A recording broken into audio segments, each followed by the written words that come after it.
Let's see the steps to fill up the long-term capital gains on sale of equity shares or equity-oriented mutual funds, which are taxable as per 112A.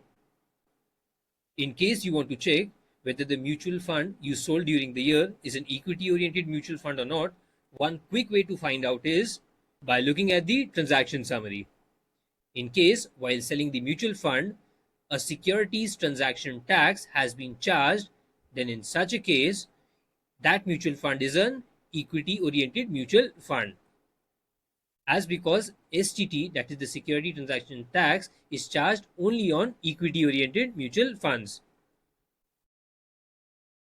Further, in case you have long term capital gains on these types of shares in mutual fund, but you do not have a business income, then you can file ITR 2.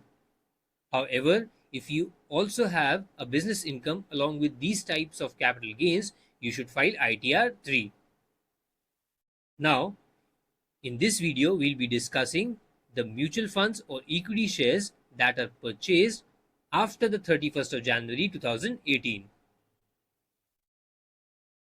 For equity shares or equity oriented mutual fund which is purchased before the 31st of January 2018, the taxability of such shares or mutual funds has been dealt with in a separate video. Check the comment section. The link to that video is available there. Now, for equity shares or mutual funds that are purchased after the 31st of June 2018, for them, the profits will be calculated in two parts. The first part is where the shares or the mutual funds have been sold before the 23rd of July, and the second part is where it has been sold on or after the 23rd of July 2024. Now, the reason why we have to calculate it separately is because of the changes in the tax rate from the 23rd of July. Since the tax rates have changed from the 23rd of July 2024, therefore, the profits for the shares or mutual funds sold before will be calculated separately, and after the 23rd of July will be calculated separately. Now, the details that would be required to report profits for equity shares or equity oriented mutual fund which have been sold before 23rd of July would be these. Let's try and understand this with the help of an example. We'll be needing the sales value of equity shares and the sales value of equity oriented mutual funds which have been sold before the 23rd of July. Once these are calculated, we'll calculate the total sales value. Then we calculate the purchase price of equity shares and equity oriented mutual funds.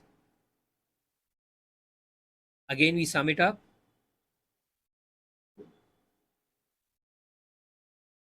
And then we calculate the transaction charges on the contract notes or the transaction summary or the statement that is available with us.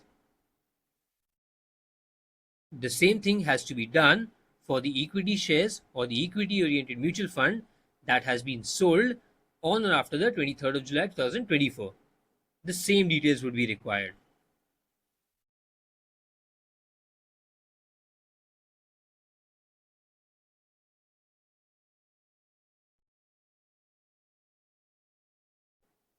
Now, let's open the income tax return filing utility.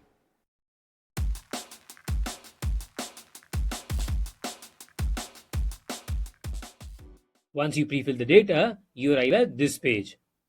Select the appropriate option and then click on continue. Now, here you'll be required to select the appropriate schedules. Click on income and make sure these two boxes are checked. In case not, check these boxes and then scroll to the bottom and then continue. Skip questions. Now, once you arrive at this page, you'll have to first fill in the part A of the general information schedule. It contains the personal information of the taxpayer, such as the name, address, bank account details, and one additional option to choose from the old tax regime or the new tax regime. Since it is a very basic schedule, I am skipping it in this video. Now, once you fill in this schedule, you need to then move to the schedule 112A. Let's click on this. Click on add another. Now, the shares acquired after 31st of January. transferred before 23rd of July, enter the sales value, and then the purchase price.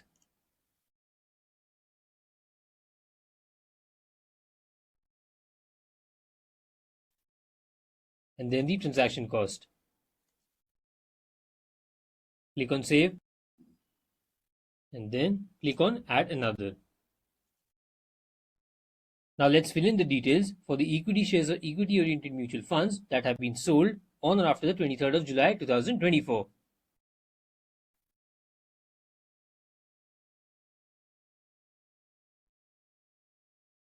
Mention the sales value and then the purchase price.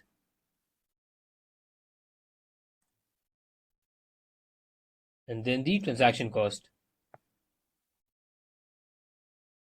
Click on save. Now once these details are filled up, scroll to the right,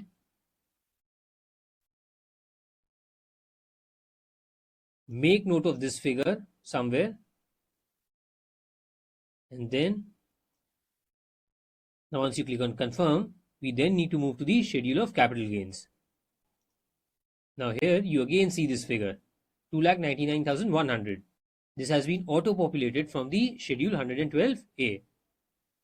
Now what you need to do is, you need to scroll to the bottom, click on point number F, and once you click on point number F, you need to fill in the point number 6 and 7 here. You need to provide the split of the gains basis when it was earned. In case it was earned up to 15th of June, mention it here. In case of 16th of June to 15th of September, you need to fill in here. And in case of 16th of September to 15th of December, you need to fill in here. Once you fill in the serial number 4, make sure that the amount that you get here matches with the amount mentioned in serial number C3. Once it is done, click on confirm.